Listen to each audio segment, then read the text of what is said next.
بسم الله الرحمن الرحيم.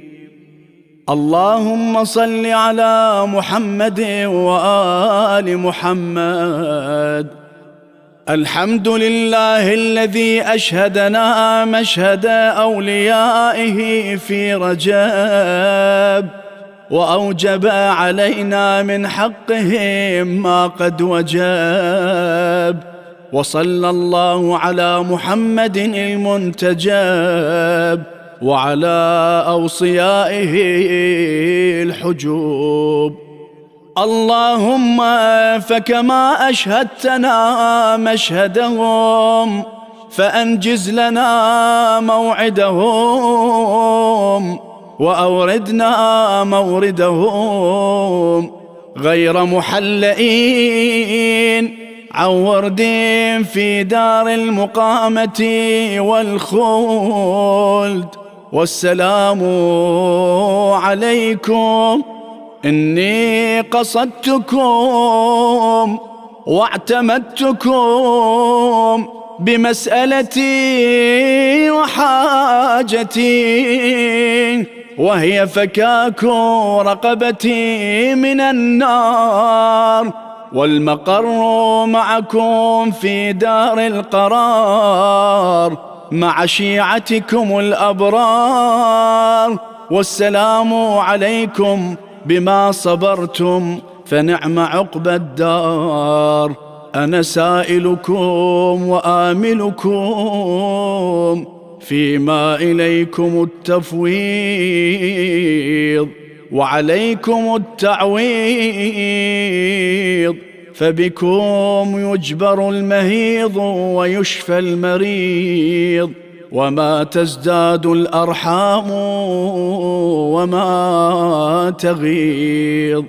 إني بسركم مؤمن ولقولكم مسلم، وعلى الله بكم مقسم في رجعي بحوائجي وقضائها وإمضائها وإنجاحها وإبراحها وبشؤوني لديكم وصلاحها. والسلام عليكم سلام مودع، ولكم حوائجه مودع. يسأل الله إليكم المرجع، وسعيه إليكم غير منقطع، وأن يرجعني من حضرتكم خير مرجع إلى جناب ممرع وخفض موسع ودعة ومهل إلى حين الأجل وخير مصير، ومحل في النعيم الأزل والعيش المقتبل ودوام الأكل وشرب الرحيق والسلسل وعلي ونهل، لا سأم منه ولا ملل.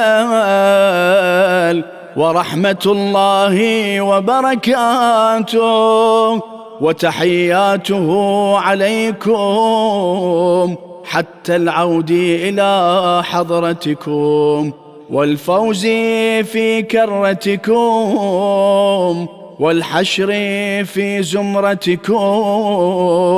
ورحمة الله وبركاته عليكم وصلواته وتحياته، وهو حسبنا ونعم الوكيل. وصل يا رب على محمد وآله الطيبين الطاهرين.